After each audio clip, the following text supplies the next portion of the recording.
من الشیطان اللعین الرجیم بسم اللہ الرحمن الرحیم الحمدللہ رب العالمین الصلاة والسلام علی اشرف الانبیاء والمرسلین شفیع المذنبین الذی بعثہ رحمتا للعالمین سیدنا و مولانا و مولا الثقلین محبوب رب المشرقین والمغربین جد الحسن والحسین ابی القاسم محمد وعلى اہل بیتہ الطیبین الطاہرین المعصومین المظلومین الذین اذهب اللہ عنہم الرجس وطہرہم تطہیرا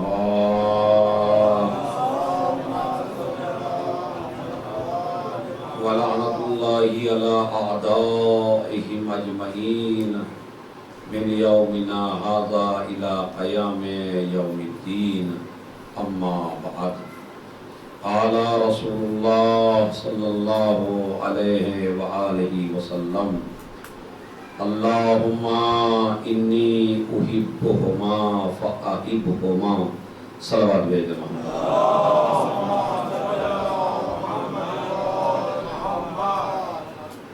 جیسا کہ آپ حضرات کو معلوم ہے کہ یہ ایام مخصوص ہیں امام حسن مجتبی اور رسول خدا صلی اللہ علیہ وآلہ وسلم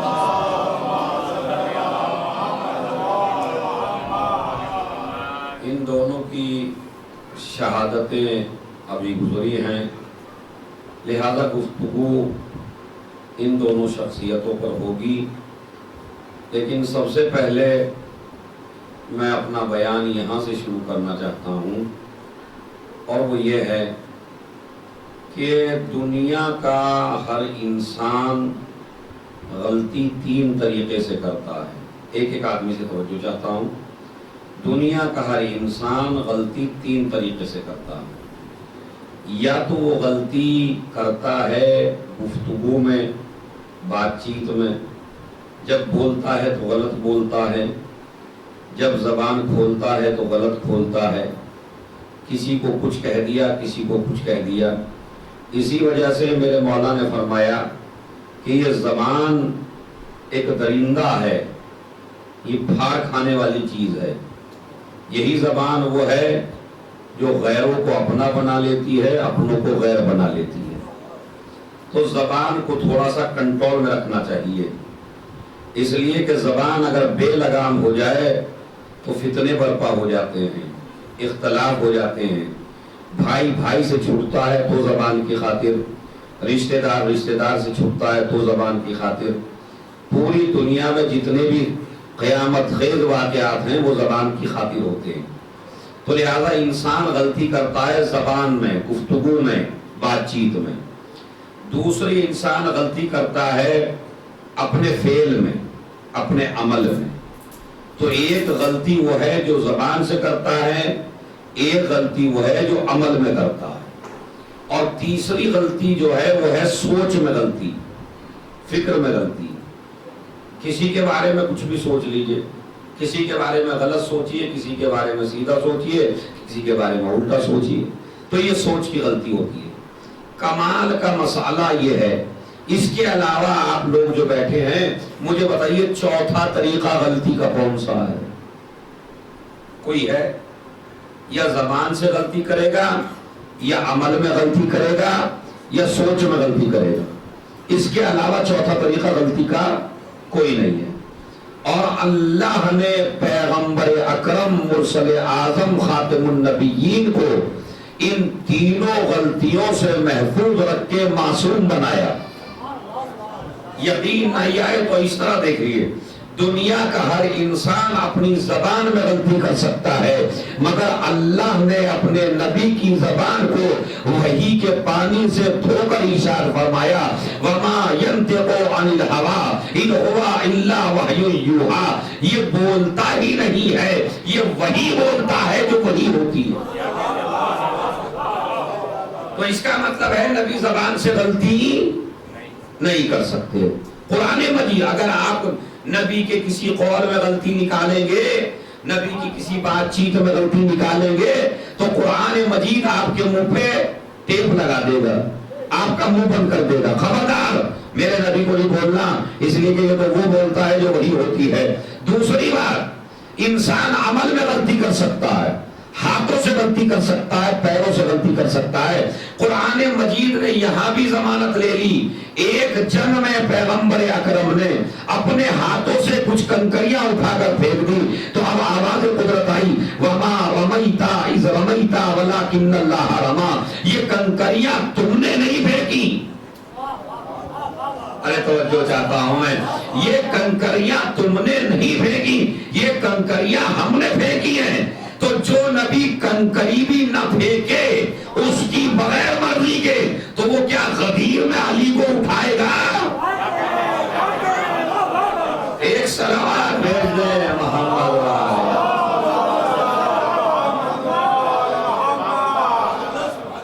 ایک صلوات اور بھیجیں محمد وآلہ۔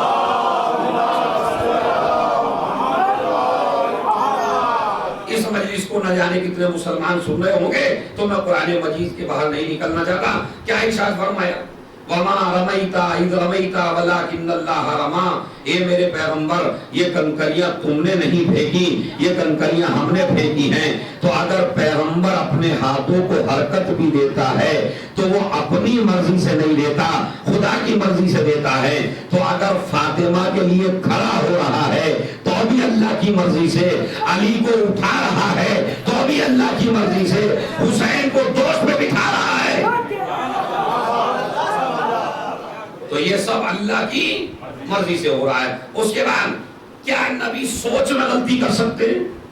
فکر میں غلطی، سوچ میں غلطی؟ تو قرآن مجید نے پھر آواز دی وَمَا تَشَاءُونَ إِلَّا أَن يَشَاءَ اللَّهُ، یہ تو وہی چاہتے ہیں،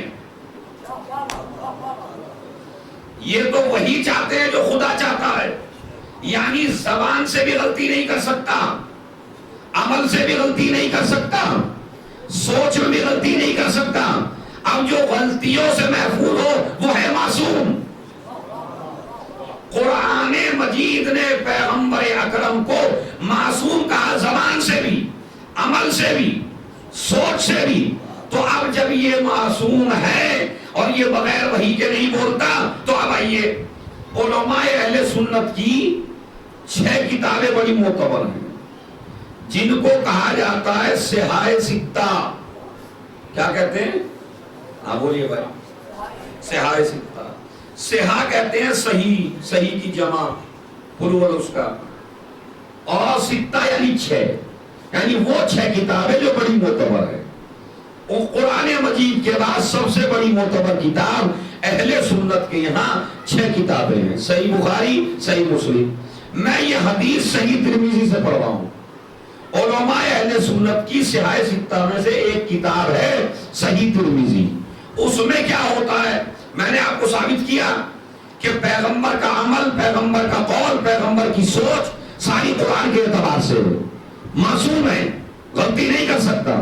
نبی نے ہاتھ اٹھائے، حسن حسین کو قریب بٹھایا، میری محنت ضائع نہیں کرنا، نبی نے حسن حسین کو قریب بٹھایا اور قریب بٹھا کے اپنے ہاتھوں کو اٹھایا اور ہاتھوں کو اٹھا کے کہا پروردگار اللہم انی احبہما، پالنے والے مجھے ان سے محبت ہے، فاحبہما، تو بھی ان سے محبت کر۔ ارے نہیں توجہ دیا آپ نے، نبی کیا کہتے ہیں؟ مجھے ان سے محبت ہے اور تو بھی ان سے پیار کر۔ اب میں آپ سے سوال کرتا ہوں، نبی کی دعا قبول ہے یا نہیں؟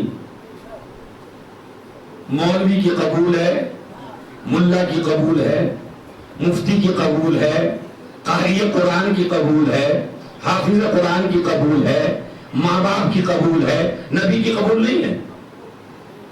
اس کا مطلب ہے اچھا حدیث بھی کس کی ہے؟ سیاہ ستہ کی. نبی کیا کہہ رہے ہیں؟ میں بھی ان سے پیار کرتا ہوں، تو بھی ان سے پیار کر.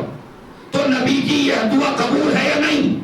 جب سب کی دعا قبول ہے تو نبی کی دعا رد نہیں ہے. تو کم سے کم صحیح ترمذی میں اس حدیث کا آنا اس بات کی دلیل ہے کہ حسن و حسین کو اللہ سے بھی پیار ہے، اللہ کو حسن و حسین سے پیار ہے، نبی کو حسن و حسین سے پیار ہے. اب کمال کا مسئلہ یہ ہے جسے اللہ سے پیار ہو، ارے نہیں میرا جملہ ضائع نہیں کرنا، جن سے اللہ بھی پیار کرتا ہو، رسول بھی پیار کرتا ہو، تو تیرے اسلام کا تقاضا کیا ہے؟ تو اگر مسلمان ہے تو تقاضا کیا ہے اس اسلام کا؟ کہ تجھے بھی حسن سے بھی پیار ہو اور حسین سے بھی پیار ہو. اگر تو مسلمان ہے اس کا مطلب یہ ہے مسلمان کا پتہ نمازوں سے نہیں چلتا، مسلمان کا پتہ روزوں سے نہیں چلتا، مسلمان کا پتہ حج سے نہیں چلتا. ہم تو اندازہ لگا لیتے ہیں اگر حسن و حسین والا ہے تو مسلمان ہے، اور اگر حسن و حسین والا نہیں ہے تو پھر وہ مسلمان کہے جانے کے لائق نہیں ہے. اس کے بعد سنیے دوسری حدیث پھر صحیح ترمذی سے. امام ترمذی نے لکھا نبی نے کہا الحسن والحسین سیدہ شباب اہل الجنہ. اپنی کتابوں سے نہیں پڑھ رہا ہوں، سایہ ستہ سے پڑھ رہا ہوں، امام ترمذی کا حدیث پڑھ رہا ہوں. کیا نبی نے فرمایا حسن و حسین جنت کے جوانوں کے سردار ہیں. تو اس کا مطلب یہ ہے جنت میں جانے کے لیے سرداروں سے محبت ضروری ہے. اگر سرداروں سے محبت نہ ہو تو جنت میں نہیں جا سکتا. اب میرے گھر میں آپ اسی وقت آ سکتے ہیں جب میں آپ سے راضی ہوں. تو اس کا مطلب ہے کسی کے گھر میں بھی جب جائیں گے جب مالک کو راضی کریں گے. اللہ نے حسن و حسین کو جنت کا مالک بنا کے بتایا نمازوں سے جنت میں نہیں جاؤ گے، روزوں سے جنت میں نہیں جاؤ گے، پہلے مالک راضی کرو. ایک صلوات بھیج دیں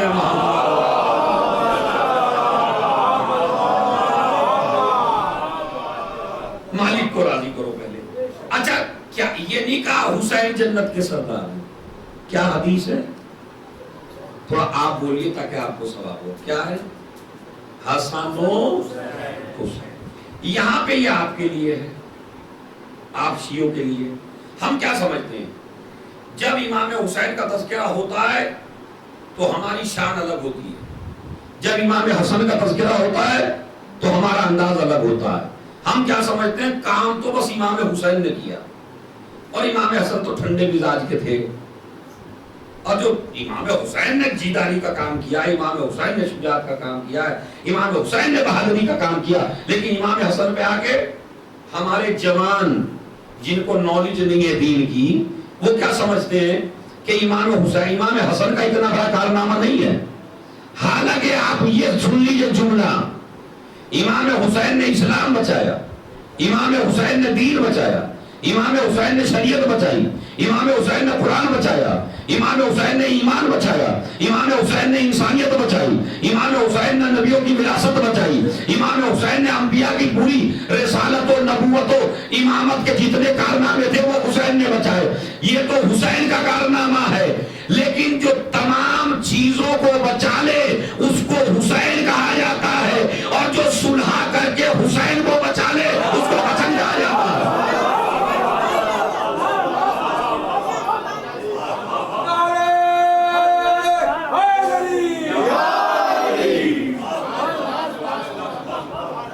سمجھے آپ؟ جو پورا دین بچا لے اس کو حسین کہا جاتا ہے، اور جو تمام بچانے والے حسین کو اپنی صلح سے بچا لے اس کو حسن کہا جاتا ہے.